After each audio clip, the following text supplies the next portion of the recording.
আমার এই চোখ দিয়ে দেখছি আমি ইলিয়াসুর রহমান জিহাদি আমার স্টেজে মাহফিলের সভাপতি আমার আগে 5 মিনিট বক্তব্য দিয়ে আমার ডাইন পাশে বলছে আল্লাহর জাতের কসম, আল্লাহর জাতের কসম করে বলছে এই মসজিদে রাজবাড়ী পাংশা হাই স্কুলের মাস্টার ছিল লোকটা 30 বছর।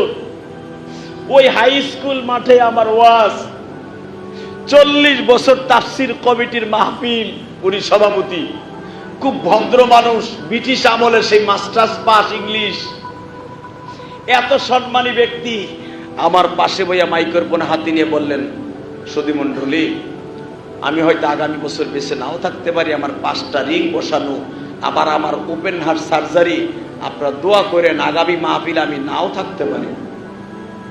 এই কথা বলে আমার চেয়ারের পাশে বসলো, আল্লাহর কসম কাসেম ভাই চেয়ারের পাশে বসলো, রাজবাড়ী পাংশা বালিয়াকান্দি যাইয়া জিজ্ঞেস করতে পারেন।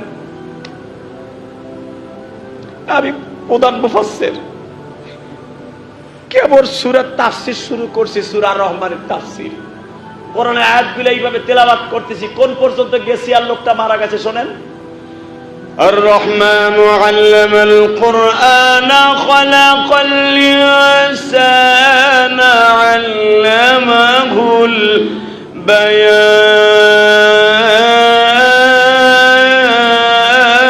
البيان। এই যে পরের আয়াতটি, الشمس والقمر بحسبان والنجم والشجر يسجدان।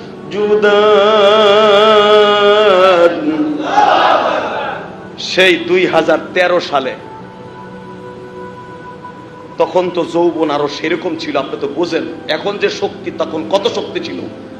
যখন টান দিছি, লোকটা দেখলাম আমার বাম পাশে বৈশা কোরআনের এশকে সহ্য করতে না পারিয়া বুকটা এইভাবে ধইরা সভাপতি সাহেব আস্তে করে তার ছোট ভাইয়ের কাঁধের উপরে পড়ে গেল, জামারে ধরে খালি স্কুল পর্যন্ত নিল স্টেজ থেকে। 5 মিনিট পরে আমার কানে খবর আসলো সভাপতি সাহেব আর দুনিয়ায় নাই।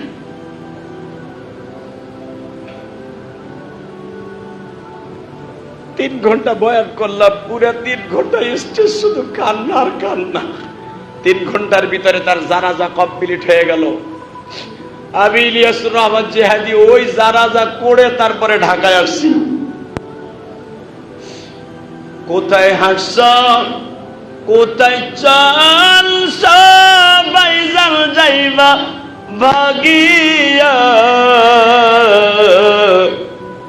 আজরাইল আছে তোমার পিছে দাঁড়াইয়া, বলেন না, আজরাইল আছে তোমার পিছে দাঁড়াইয়া, কে বা হবে সঙ্গে তোমার কাফনে,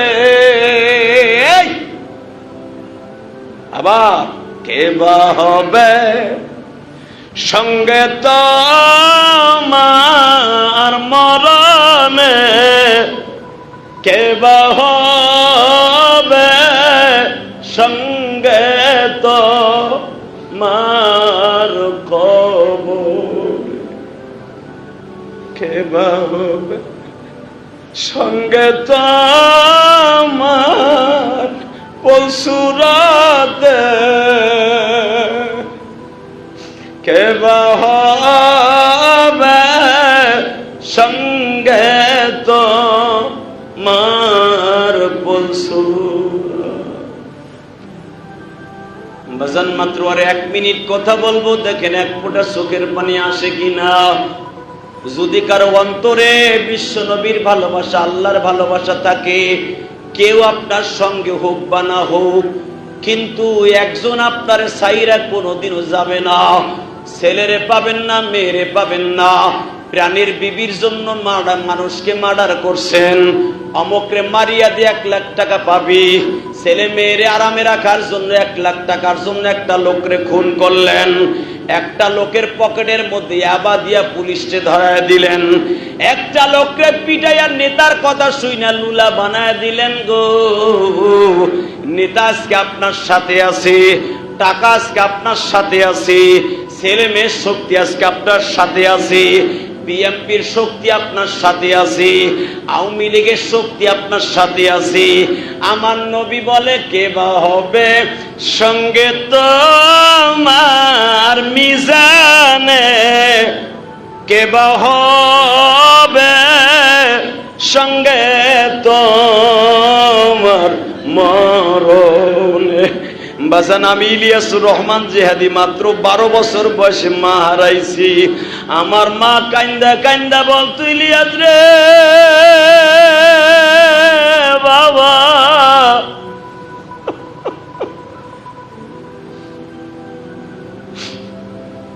আজকে তুই আমারে কষ্ট দেস, মাদ্রাসায় যাইতে কইলে যাইতে চাস না। ওই গোপালগঞ্জের জমিনে আমার মা বলতেন, মকসিদপুরের জমিনে বসে ট্যাকেরাট বসে আমার মা বলতেন, ইলিয়াস রে মাদ্রাসায় যাইতে বললে আমার কাপড় চোপড় টাইনা ছিঁড়ে ফেল। আমার আব্বা আম্মা তুইলা বকাবাজি করো, এমন একদিন আসবে মামা কইয়া কাঁদবি, তোর কান্না পৃথিবীর কেউ দেখবো না।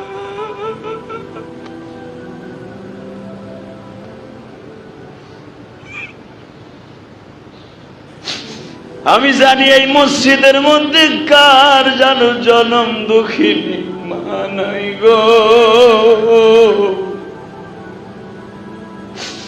আজকে টাকা আছে, পয়সা আছে, দলের ক্ষমতা আছে, কিন্তু জনম দুঃখিনী মা নাই। অনেকের মা আছে, জনম দুঃখ মেয়া বাবা আজকে দুনিয়ায় নাই গো। যেই বাবা রক্ত পানি করা বাড়িতে আমি বসবাস করি গো, যেই বাবার হাত ধরে কলেজে যাইতাম, প্রাইমারিতে যাইতাম, একটা ছাতি, এক ছাতির ভিতরে 2 জন বৃষ্টি থেকে বাঁচা যায় না। আমার আব্বা আমার মাথায় ছাতি ধরছে, আমার আব্বার পুরো বডিটা ভিজে গেছিল। আজকে সেই বাবা কবরের মাটিতে বৃষ্টির পানিতে ভেস্তাছে। বাবা আমি জানি না কার বাবা নাই রে বাবা।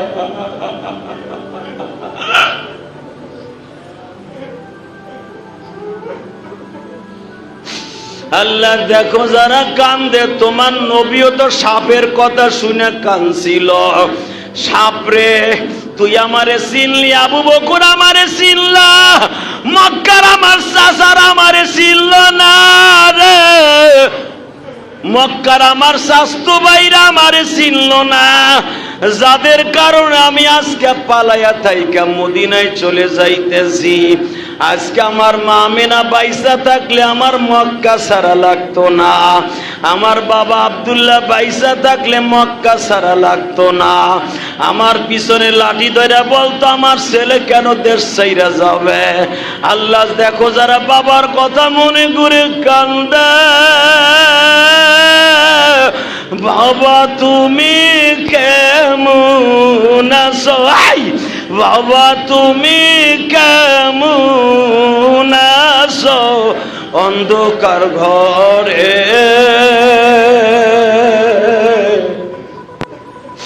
আল্লাহ তুমি ভালো রাখো আমার মায়ের, আল্লাহ তুমি ভালো রাখো আমার বাবাকে। আল্লাহ সাপ যদি তোমার নবীর বন্ধ হতে পারে, তোমার নবীর বন্ধু হওয়ার জন্য সবাই কাঁদছে। যাদের আব্বা আম্মা আজকে দুনিয়ায় নাই, বাবা মায়ের কথা শুনে যারা কাঁদছে, তুমি না কইছ যেই সন্তান বাবা মায়ের কথা মনে করে কাঁদবে, বাবার কবর আযাব মাফ হওয়ার সাথে সাথে যেই ছেলে কাদার কারণে বাবা মায়ের কবর আযাব মাফ হয়েছে, ওই ছেলের জীবনের গুনাহ মাফ হয়ে যাবে। আরো জোরে। যারা বাবা মায়ের চোখের কথা শুনে যারা কাঁদছেন, খোদার কসম আপনাকে ফুলাবার জন্য, আপনার কাছে বাহাবা পাওয়ার জন্য ইলিয়াস রহমান জিহাদি ওয়াজ করে না। শুধু আপনার দিলের কথাগুলো বললাম। আপনার চোখের পানি খাতিরে যদি আজকে আপনার বাবার কবর আযাব মুহররমের চাঁদে মাফ হয়, বাবার হক আদায় হলো।